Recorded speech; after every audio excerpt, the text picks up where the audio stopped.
Bom dia, meus irmãos. Estamos mais uma vez aqui para podermos dar início à nossa aula de número 43. Oremos. Pai eterno, nós te louvamos pela grandeza da tua bondade e da tua misericórdia. Pelo teu santo nome, Senhor Deus, nós clamamos e pedimos, Senhor Deus, que tu venha abençoar cada um, Senhor Deus, dos alunos, das pessoas que estão a ouvir esse vídeo, que tu possa abençoá-los, ó Pai, pelo poder que há em Cristo Jesus, nosso Senhor, nosso libertador. Abençoa cada um de nós, Pai, e abre as nossas mentes, nossos corações, para entendermos essa mensagem que é tão importante para nós, Pai. No nome de Cristo Jesus, nós já pedimos. Amém. Então, vamos falar sobre o dominar sinos e praças e ter a capacidade de dialogar com o nosso tempo. Bem, nós vamos entrar já direto na introdução. Minas é terra dos sinos e de igrejas históricas, que ocupam lugares privilegiados nas cidades, mas isto hoje, como diz João Batista Libânio, não é sinal de que a igreja domine a agenda e o discurso das pessoas, nem mesmo de seus membros e frequentadores. As igrejas históricas, em muitos países, se tornaram pontos turísticos, museus e até pontes, menos lugar de adoração e celebração. Porém, não se pode pensar que este fato só acontece com as igrejas históricas. Não, pois está acontecendo com a maioria das igrejas, visto que se tornam pontos de encontro, menos de celebração e de celebração. E as perguntas que surgem são estas: por que nossas igrejas não estão mais influenciando as pessoas como no passado? O que se pode fazer para rever ou reverter o quadro que estamos nesses dias? Aplicação para as nossas vidas. A igreja estão se tornando pontos turísticos. As históricas, áreas de visitação pública. A contemporânea, encontros sociais. Qual tem sido o seu comportamento para com o prédio e as programações de sua igreja? Qual são, e tem sido o seu comportamento para com o prédio e para as programações da sua igreja? Bem, essa é uma pergunta a ser respondida por todos nós. O que nós estamos fazendo e como nós estamos nos comportando, com relação a tudo que ocorre em nossa igreja. Quando há eventos, para que haja distribuição de água, seja a distribuição de água ou o evangelismo na praça, levar mantimento a quem há uma necessidade. Existem vários eventos e formas de trabalhar na casa do Senhor. Como você tem se comportado para com isso? E também a pregação do Evangelho, falar com o povo, falar com aqueles que estão do teu lado, para que não seja tão somente uma presença automática nos cultos que são realizados na igreja. Tá? As indagações é sobre essas circunstâncias que nós estamos vivendo. A igreja do passado era uma igreja histórica, de visitação pública, do passado, pontos turísticos, e algumas nossas contemporâneas são consideradas simplesmente encontros sociais. Eu não tenho visto isso em nossas igrejas. Graças a Deus, nós temos visto uma igreja atuante, temos diversas atividades de missões sendo cumpridas, não a ser cumpridas, mas estão sendo cumpridas, são atuantes, vemos e assistimos vidas sendo restauradas, e isto é muito importante para nós. Vimos que Deus está atuando nos dias que nós vivemos, na nossa contemporaneidade, Vimos que Deus salva vidas, transforma vidas. Como exemplos, nós temos lá a Cristolândia, né? Tanto masculina quanto feminina. Nós vemos que a mão de Deus atua através da igreja, que proporciona, né, financeiramente. Nós fazemos visitas lá no local e isso demonstra atividade e vida da igreja atuando no tempo contemporâneo, né? Nós não vamos falar de outras porque isso não nos importa. O que importa é a quem nós estamos servindo e aonde nós estamos servindo. E isso é o que importa. Nós fazemos menção daquilo que nós vivenciamos. Portanto, nós vamos ler aqui uma passagem em Lucas, capítulo 6, de 1 a 5. Aconteceu que, num sábado, passando Jesus pela seara, os seus discípulos acolhiam e comiam espigas, debulhavam-as com as mãos, e alguns dos fariseus lhe disseram: por que os fazeis o que não é lícito aos sábados? Respondeu-lhes Jesus: nem ao menos tendes lido o que fez Davi, quando teve fome, e ele e os seus companheiros, como entrou na casa de Deus, tomou e comeu os pães da propiciação, e os deu aos que ele estava com ele estavam, pois que não lhes eram ilícito comer, mas exclusivamente aos sacerdotes? E acrescentou-lhe: o Filho do Homem é Senhor do sábado. Então, nós vemos aqui, nesta leitura, que Deus atuava, né? Deus atuava no fazer, nas pessoas, com as pessoas, né? O interessante é que Jesus, na sua sabedoria, ele por onde passava, naquele momento, naquele contexto dos atos, das ações de Jesus, ele não perdia a oportunidade de fazê-los enxergar que o Pai se importava com as pessoas.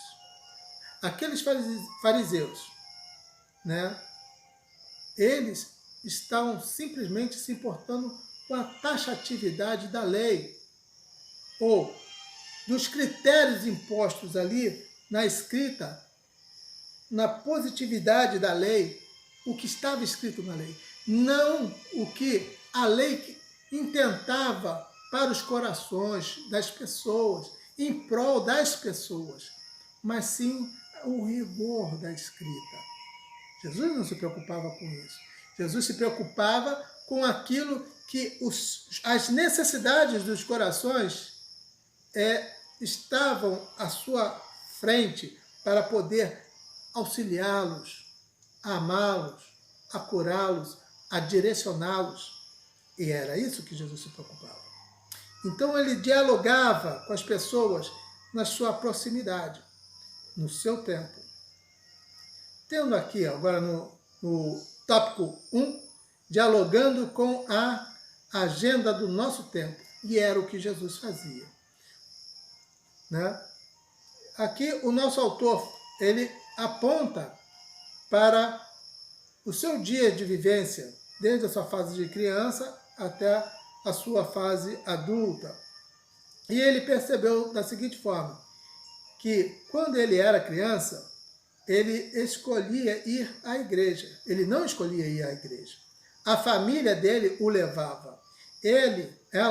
A sua família, se enquadrava à agenda da igreja, o que não acontece mais em nossos dias. Pois assim como a igreja não determina a agenda da família, os pais não determinam a agenda dos seus filhos.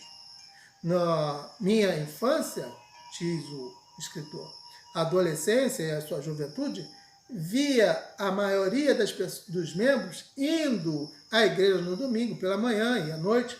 E hoje, as pessoas escolhem em qual celebração querem participar, se pela manhã ou se pela noite, mas poucas são vão aos dois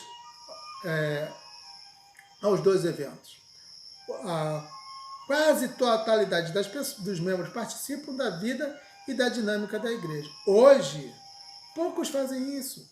A igreja não faz mais a agenda das pessoas. E isto, por vezes, gera uma grande frustração nos líderes. As igrejas devem buscar soluções para atualizar suas agendas. Bem, eles estão aqui nessa posição do escritor da lição.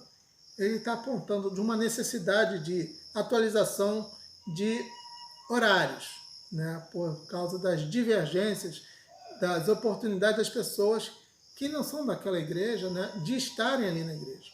Bem, nós, como pessoas inteligentes, né, salvas e remidas em Cristo, nós percebemos que necessariamente para que essas pessoas estejam oportunamente em nossas igrejas, ou seja, nos templos, junto conosco, adorando e louvando verdadeiramente ao Cristo ressurreto, há uma preeminência de uma necessidade de nós irmos às pessoas.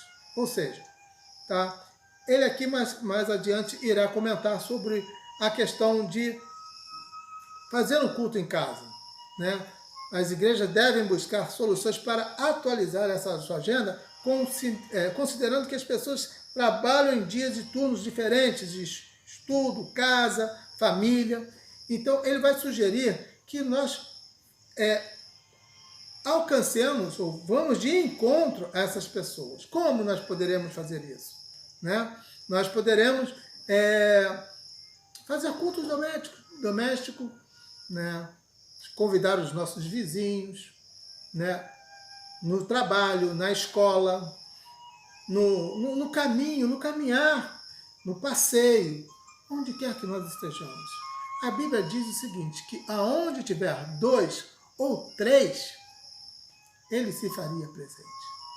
Ali, quando ele disse se faria presente, porque ali representa a igreja.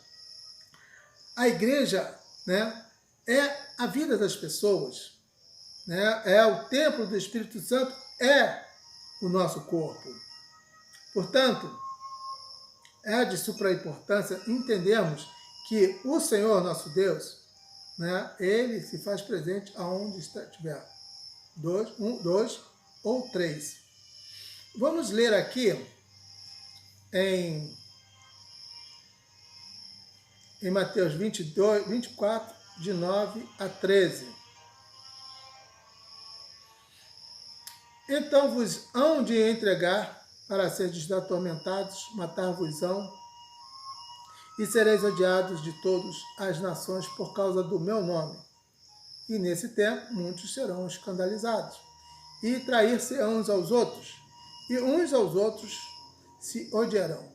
E surgirão muitos falsos profetas, enganarão a muitos, e por se multiplicar a iniquidade, o amor de muitos esfriará. Mas aquele que perseverar até o fim, esse será salvo. Bem, por que li esses versículos? Bem, nós sabemos que, ao falar do amor de Cristo, muitos não aceitam. Muitos não querem nem saber e nem ouvir. Bem, se assim o é, nós vemos que nem todos, de fato, serão salvos. Por quê?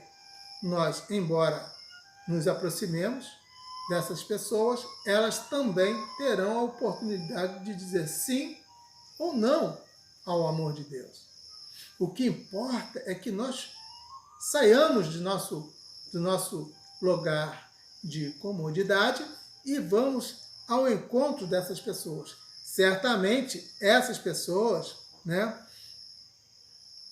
e algumas delas, nem todas, né, algumas delas, tá, nos vão amar como deveria amar, né, porque nós levamos o amor, mas eles também não aceitarão.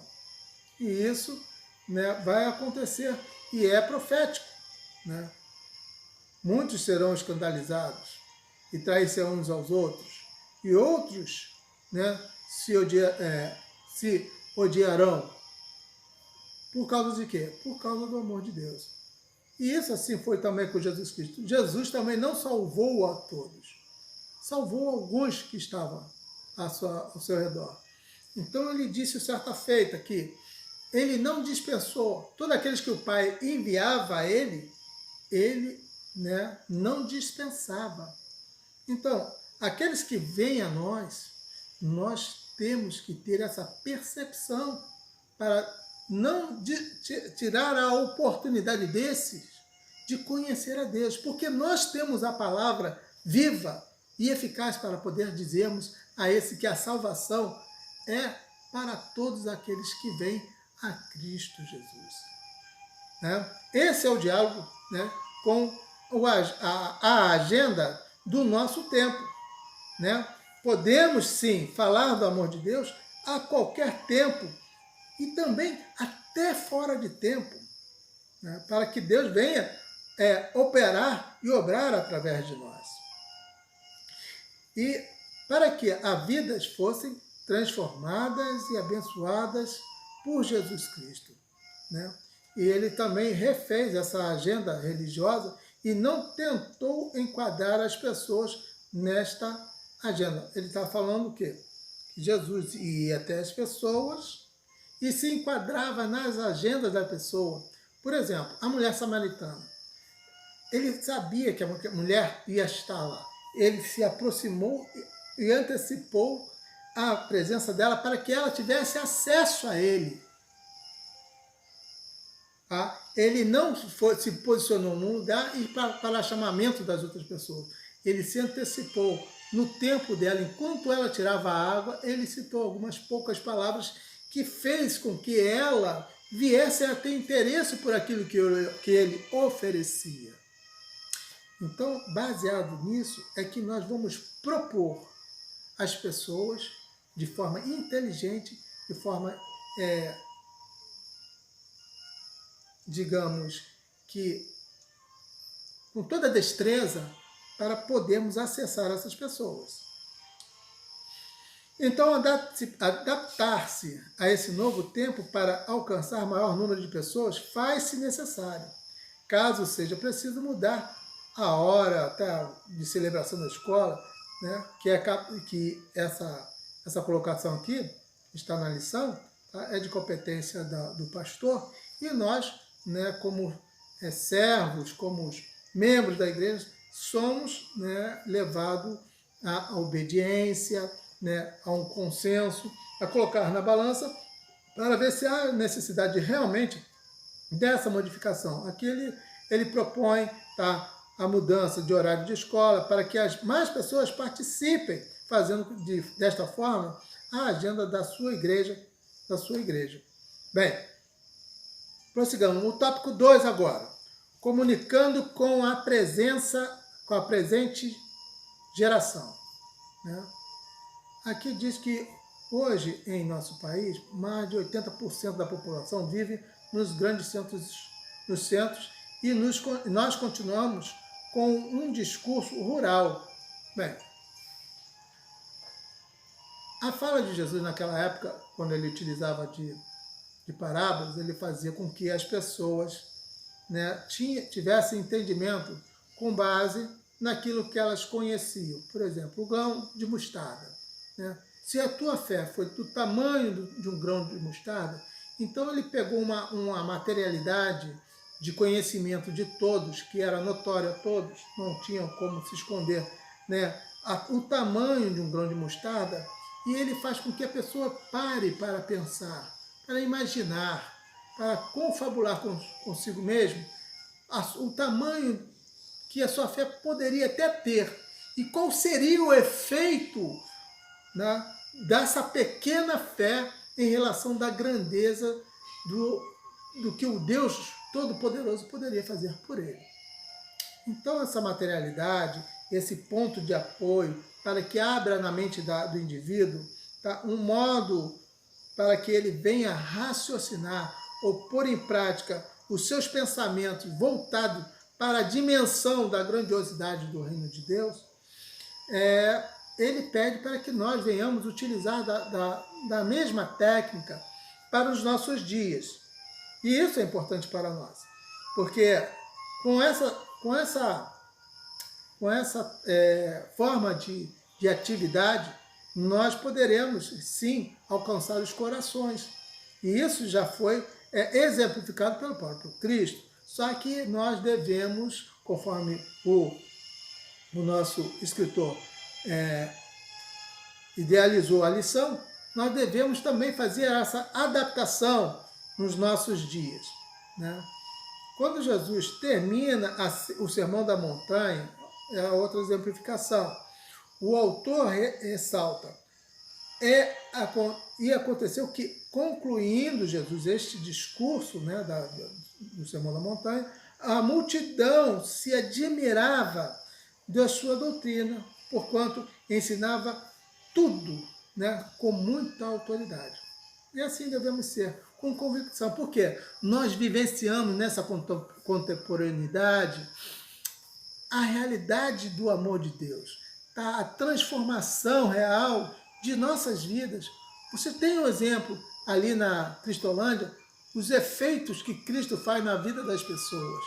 Você tem os efeitos, né, das pessoas que estão ali na igreja, as bênçãos que são contadas ali, que são faladas, transmitidas nesse culto, tá? As grandiosidades que Deus faz nos dias atuais, trazendo para a nossa atualidade ou contemporaneidade, tá? Os feitos do Senhor. Né?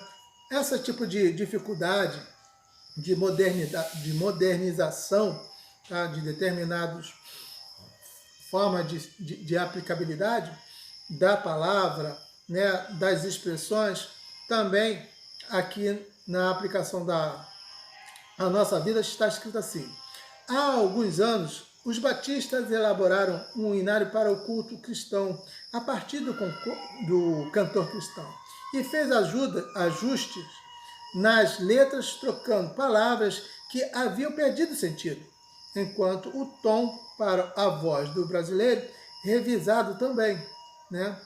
E alguns erros teológicos e inseridos ali alguns hinos contemporâneos para a boa comunicação da mensagem cantada.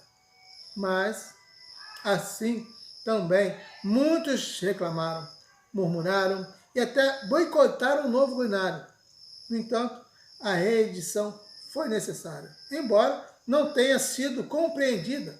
Como você se pergunta, como você tem adequado sua linguagem para comunicar as boas novas?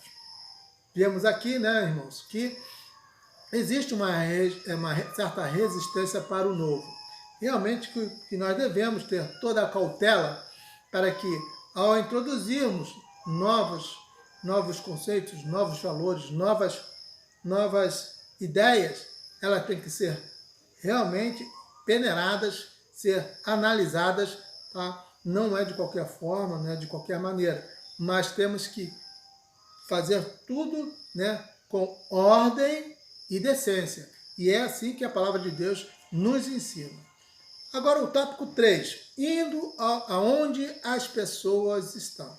Esse tópico é muito interessante, porque é o primordial, é a igreja na história, né? Ou seja, na nossa história. Nós somos a igreja que está contando a nova história bíblica. Nós somos os atos, aqui tem os atos dos apóstolos, nós estamos contando os atos da igreja contemporânea. Nós somos essa igreja viva, né, demonstrando o amor de Deus para a salvação da humanidade, que está prestes à chegada de Cristo. Nós estamos vivendo os últimos dias. Então, estamos vivendo a igreja dos últimos dias. É essa vivência, é essa forma de viver, né, que nós temos que nos atualizar, mas nunca perder o foco, que é a vinda de Cristo, que é a salvação.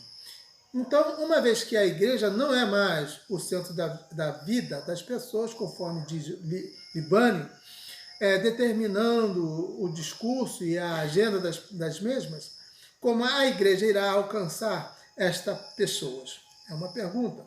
como ela irá fazer isso? Uma vez que, mesmo a igreja não exercendo essa atração, continua tendo os mesmos problemas e dificuldades que antes e até maiores, né? Temos hoje muitas dificuldades, né?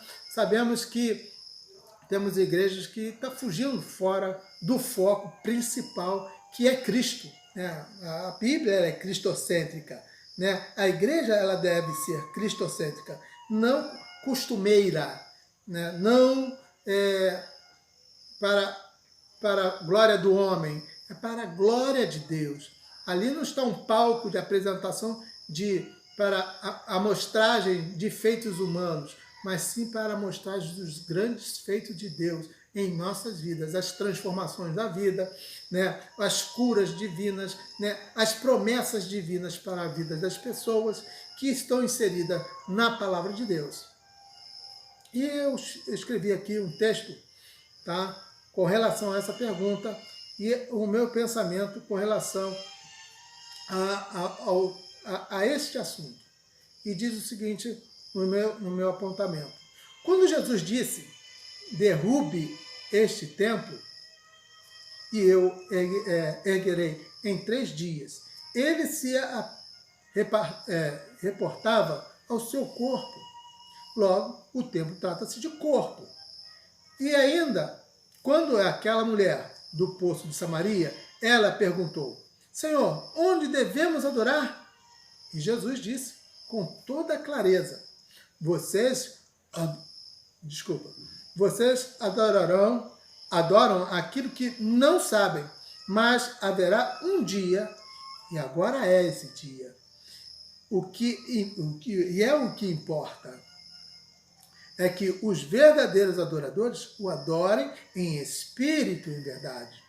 Bem, se há adoradores, estes devem conhecer aquele a quem deva adorar. Para o conhecer, deve ter intimidade. E para ter intimidade, deve estar só em seus aposentos, para um relacionamento muito mais profundo com aquele a quem diz a amar. Então, participar do mesmo Espírito e, em verdade, será reconhecido um do outro, sem segredos, pois o Pai revela aos seus todas as coisas. Assim, no íntimo seremos como Ele quer que sejamos. Cristo atrai para si pelo seu proceder misericordioso, pela sua forma amorosa, pela sua paciência, suportando-nos, dando-nos o perdão. Assim, por repetição e espelho, devemos reproduzir Cristo em nós e atrairmos aqueles que nos cercam, o que está no caminho, o vizinho, o próximo como queira. E tudo isso, quero dizer que o templo, igreja, somos nós. E ferramenta apropriada e adequada para operar neste tempo, até quando Jesus vier, na obra da pregação do Evangelho. Nós vamos obrar nessa obra até que ele venha. Dando continuidade, vimos que Jesus fez uma revisão da agenda religiosa para atender às necessidades das pessoas. Vimos também que ele fez uma revisão dos discursos para falar o que as pessoas de fato poderiam entender.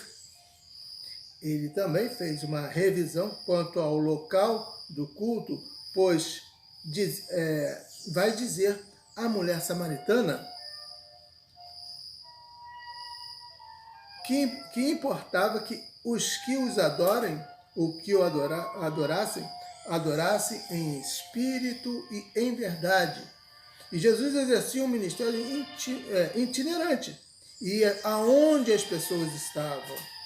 E o apóstolo Paulo, em Colossenses e Romanos, ele ali saudava, né, as igrejas que estavam nos lares, a igreja que se reunia para celebrar e exercer mutualidade e os discipulados de forma efetiva em pequenos grupos, células ou grupos familiares. É o que vai aonde as pessoas estão.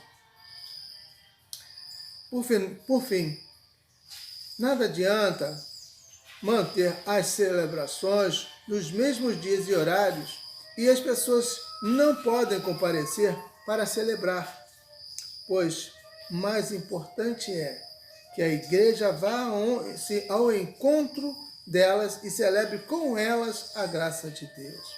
Né? Nós concluímos assim a lição porque nós precisamos revisar os nossos discursos, né? A nossa comunicação, e não é o que nós mas nós pensamos de forma mais consistente para que alcancemos as pessoas onde elas estão. Aqui nós temos um livro muito interessante de Rick Warren, tá? Uma vida com propósito. Nós temos aqui uma vida, né, para vivermos na presença de Deus, mas alcançar com o propósito, tá, para que alcancemos mais vidas, além daquela que está dentro da nossa igreja, dentro das nossas congregações.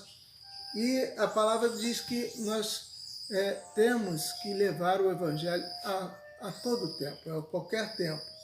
E aqui estamos vou ler um pedacinho para vocês, tá, na página 77 desse livro, que fala exatamente o que está aqui nessa lição que nós estudamos hoje.